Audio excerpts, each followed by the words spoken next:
Nex Benedict was 16 years old, non-binary, living in the Republican hellscape that is Oklahoma. This is how it starts, and yes, it does affect you, even if you think it doesn't. After years of propaganda, and then legislation, and comedians just making jokes about trans people, here we are. This is what this leads to. Successfully propagandizing a group of the people against a small group of the people to divert attention away from the fact that it is still the vulture class and the people in power who are fucking us all over. But instead, they get y'all spun up about pronouns and about transness. And what does it lead to? It leads to a 16-year-old non-binary person being beaten to death by their peers and no one doing anything about it. The three murderers, they are now stormtroopers in the culture war that y'all decided was okay to let continue happening. While we should be fighting a class war, you let the vulture class tell you that trans people were the danger. And this is the same exact fucking thing that they did in Germany in the 30s. And the people fell for it back then too. And all the street gangs who were doing the violence against gay and trans people, well, they were all too ready to pick the next group of people to do violence against. And they had practice now. This is what y'all's protecting kids looks like. I hope you're happy. It's not just the politicians, right? At a certain point, we are all part of the system.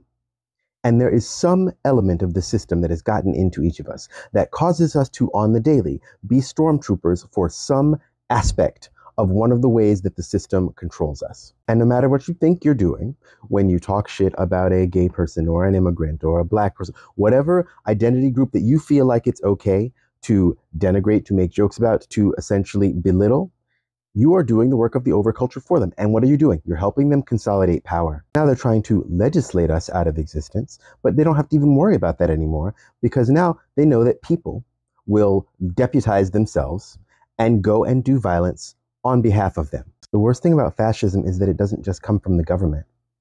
It comes from people policing each other. It comes from people ratting each other out. It comes from people beating each other up for failing to live up to the standards that have been described and defined by whatever fascist or proto-fascist government we're talking about. And one of those first parameters, usually, almost always, the first one is gender and the family structure. Why? Because all they want from you, even though they say they're protecting you, that they're the only ones who can protect you, all they want you to do is keep making more people so that they can keep taking your money, so that you can keep working for them. Like we're being farmed. We're being milked. We're being milled by the vulture class. Don't you see that? That's why they care so much about these family units, because they think that's the only way that they're going to be sure that they can keep getting us pumping out more people to feed into their grinder. That's all it's about. Another thing about this that's so tragic. We keep having these expansions and contractions of understanding about gender and about sexuality, right?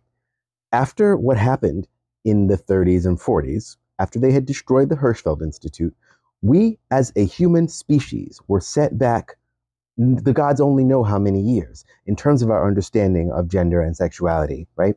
And then it took this long, another 50, 60 years, for us to relearn a lot of these things and begin teaching each other these things. I am a non-binary person.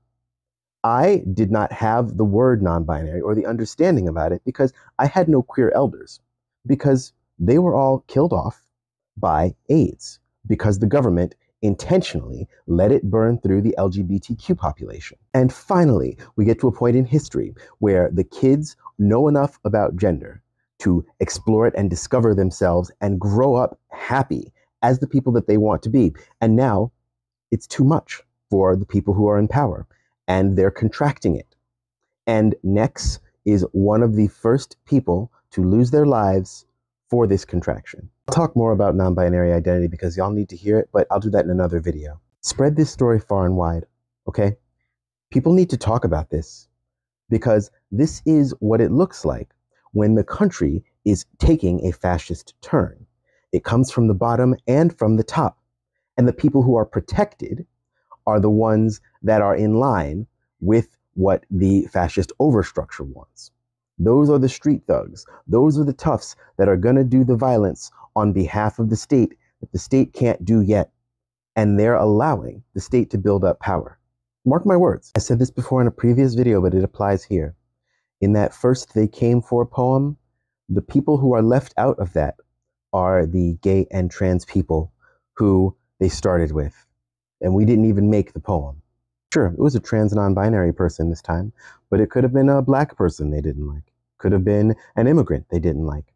Could have been a woman who was dressed in a way they didn't think was appropriate. It could have been any number of the identities they're going to crack down on. And let me spell it out for you. All of those identities are the majority. It's most of us. It's almost all of us. And they're still getting us to police each other on their behalf. And we're falling for it.